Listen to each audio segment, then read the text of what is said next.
Welcome back to my channel JP future point and ज्योति।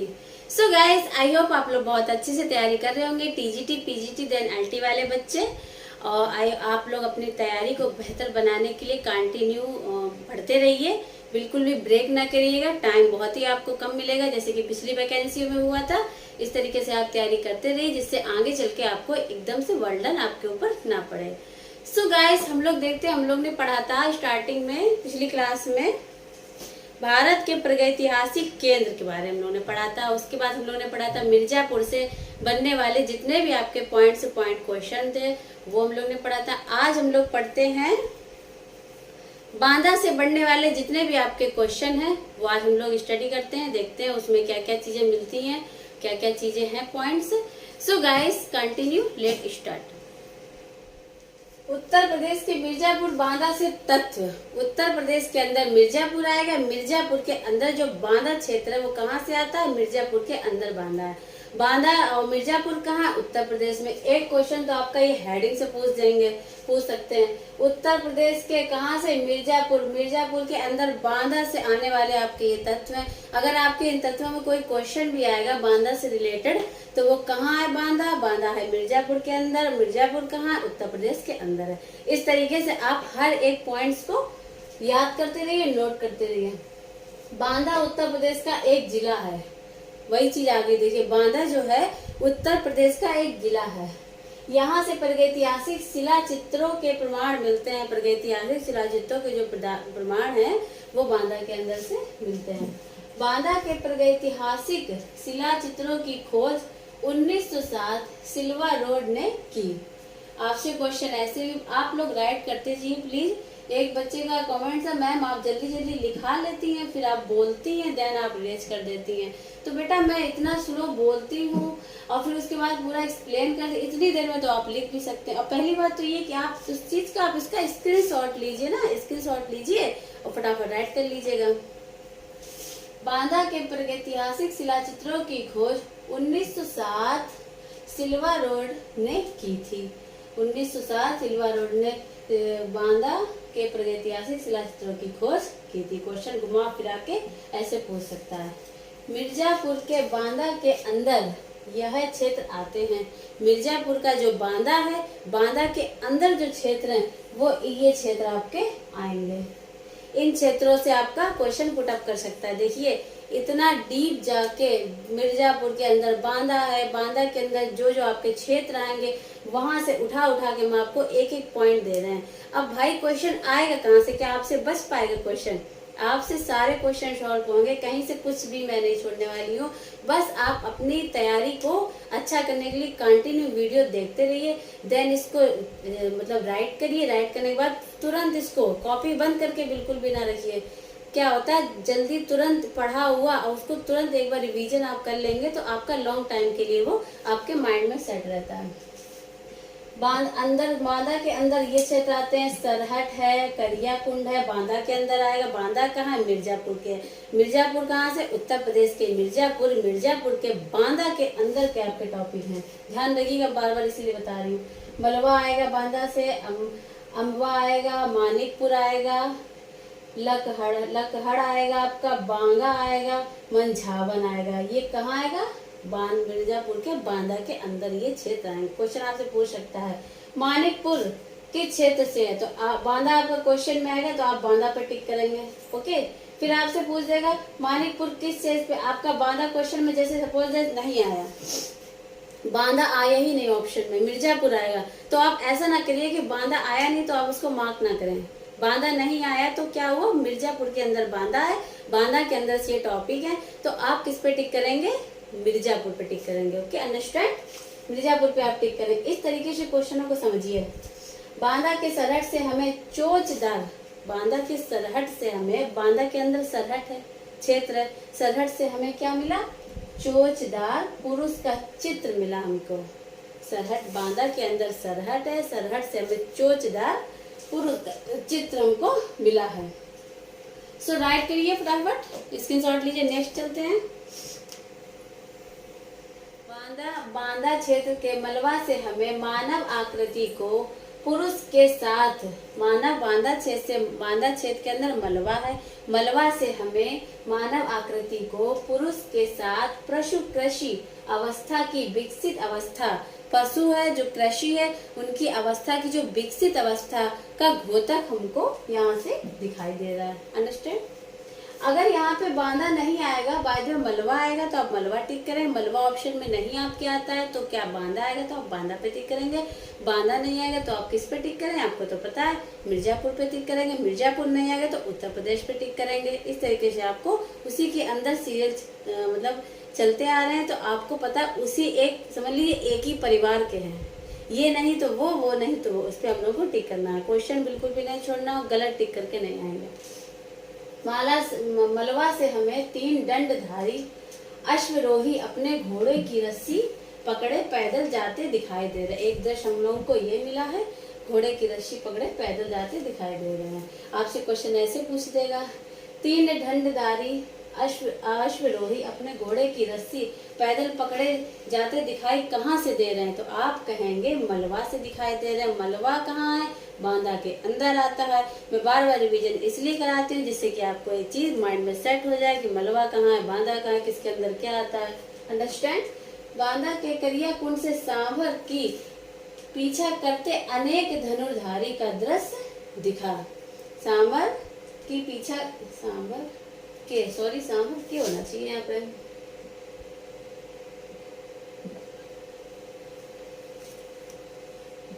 सांभर के पीछा करते अनेक धनुर्धारी का दृश्य दिखा। अंडरस्टैंड।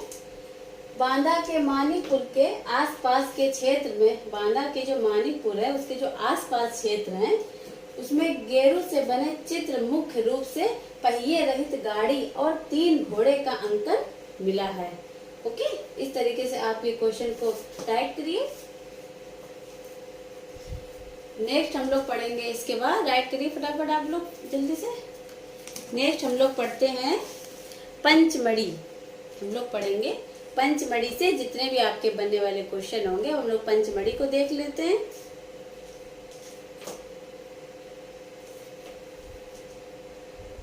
पंचमढ़ी का प्रागैतिहासिक तथा धार्मिक दोनों के रूप में महत्वपूर्ण स्थान है। पंचमढ़ी का प्रागैतिहासिक और धार्मिक दोनों के रूप में महत्वपूर्ण एक स्थान है। धार्मिक रूप में महत्वपूर्ण स्थान है, नोट करते रहिए। पंचमढ़ी से लगभग 50 गुफाएं पाई गई हैं। पंचमढ़ी से कितनी गुफाएं पाई गई तो आप ऑप्शन में दिया जाएगा आपको, आप 50 गुफाएं में टिक करेंगे। 50 गुफाएं पाई गई हैं। 50 गुफाएं इनमें से किस गुफा में पाई गई हैं तो आप कहेंगे पंचमढ़ी से। क्वेश्चन ऐसे घुमाया जाएगा। यहाँ पर प्रागैतिहासिक कालीन शिलाचित्र प्राप्त होते हैं। पंचमढ़ी से प्रागैतिहासिक कालीन शिलाचित्र प्राप्त होते हैं। तीसरे क्वेश्चन में चलते हैं।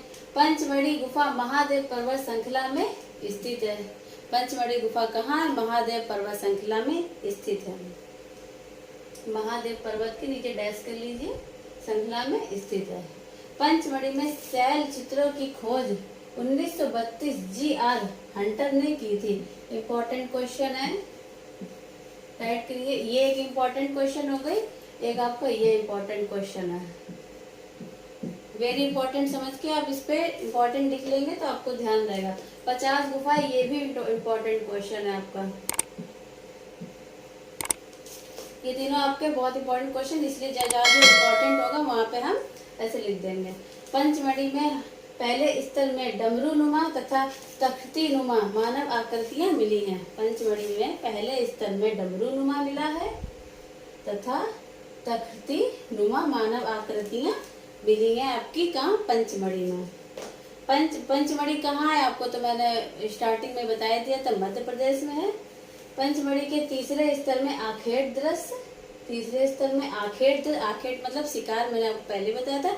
आखेट शिकार करते हुए का दृश्य व दैनिक जीवन आप जानते हैं जो मतलब हम लोगों के लाइफ में जो डिटेल लाइफ समझ लीजिए, उसी तरीके से इनका दैनिक जीवन से संबंधित चित्र अंकित किए गए हैं। जो वो लोग रोज करते थे, कैसे करते, उनके चित्र अंकित किए गए हैं।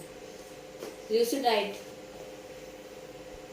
चित्रों को प्रकाशित किसने किया था, 1936 में D.H. गार्डन ने इसको प्रकाशित किया था। फटाफट लिख लिए, पंचमढ़ी के चित्रों को प्रकाशित 1936 में D.H. गार्डन ने प्रकाशित किया था। पंचमढ़ी के महादेव पर्वत के चारों ओर अवस्थित सोनभद्रा है। पंचमढ़ी के महादेव पर्वत के चारों ओर अवस्थित सोनभद्रा है। सोनभद्रा किस गुफा के चारों ओर अवस्थित है? तो आप टिक करेंगे, पंचमढ़ी के अंदर अवस्थित है।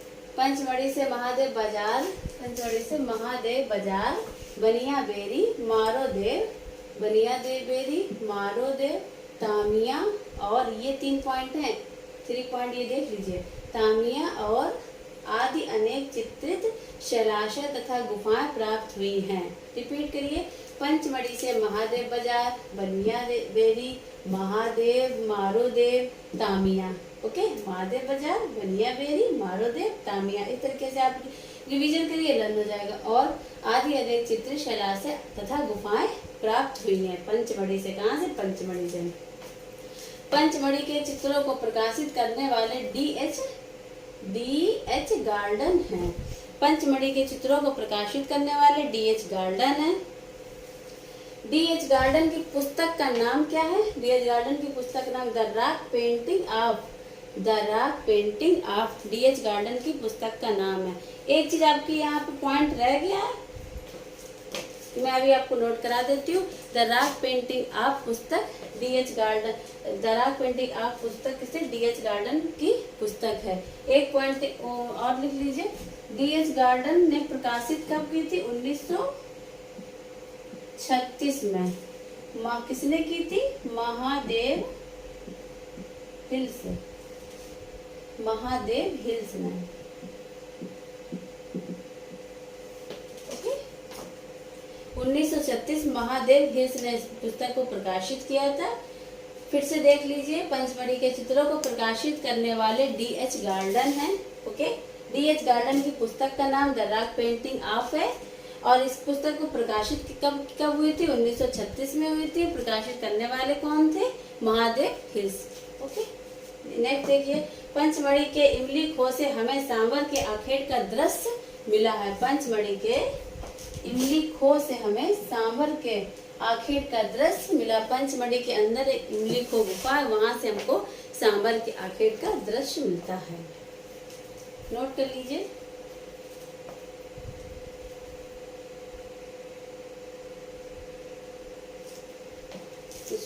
आई होप आप लोग ने नोट कर लिया होगा, देन आप लोग ने स्क्रीनशॉट भी ले लिया होगा।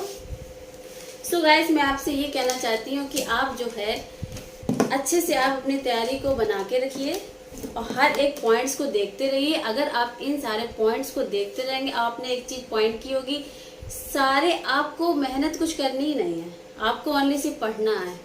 हर एक पॉइंट से, हर एक बुक से, जो भी टीजीटी पीटी आर्ट से रिलेटेड जितनी भी बुकें हैं, किसी एक बुक से कुछ भी नहीं आता है। आपको ही पता होगा, अगर आपने पहले एग्जाम दिए होंगे तो आई होप आपको पता होगा, अगर नहीं दिए होंगे तो आप कंफर्म कर लीजिए। देखिए, अगर आपको जॉब की तैयारी करनी है तो किसी एक बुक से कभी कुछ भी नहीं आता है, ये आप पहली बात ये समझ लीजिए। सारी बुकों का अध्ययन करने के बाद ही आपकी जॉब समझ लीजिए क्लियर होगी। बिकॉज किसी में कुछ होता है, किसी में कुछ, किसी एक बुक में पूरा कुछ होता ही नहीं है। ये तो सब बस अपने मन को समझाने का होता है कि सारे टॉपिक हमको मिल गए, अब यहीं से हम पढ़ लेंगे, मेरा हो जाएगा, बट ऐसा नहीं होता है। बहुत सी बुक्स होती अलग होता है, किसी में कुछ होता है, हर एक बुक में एक चीज़ नहीं मिलती। सारी बुकों को पॉइंट्स सर्च करना होता है, हर एक कंटेंट को निकालना होता है, अच्छे से बनाना होता है। आप तक इतना अच्छा कंटेंट पहुंचा रही हूँ, बस आप प्लीज़ चैनल को लाइक देन शेयर सब्सक्राइब जरूर कर दीजिएगा। भाई आपके लिए बहुत ही मेहनत की जा रही है। आई होप आप लोग भी इससे ज़्यादा मेहनत करिए जिससे आप एक सीट अपनी पक्की कर सकें। So guys, thanks for watching. आज की वीडियो आपको कैसी लगी प्लीज़ लाइक कमेंट बॉक्स में कमेंट जरूर करिएगा। आपके कमेंट से मैं मोटिवेट होती हूँ और आपको इससे अच्छा करके बेटर मैं दूंगी। सो गाइज, धन्यवाद, थैंक यू।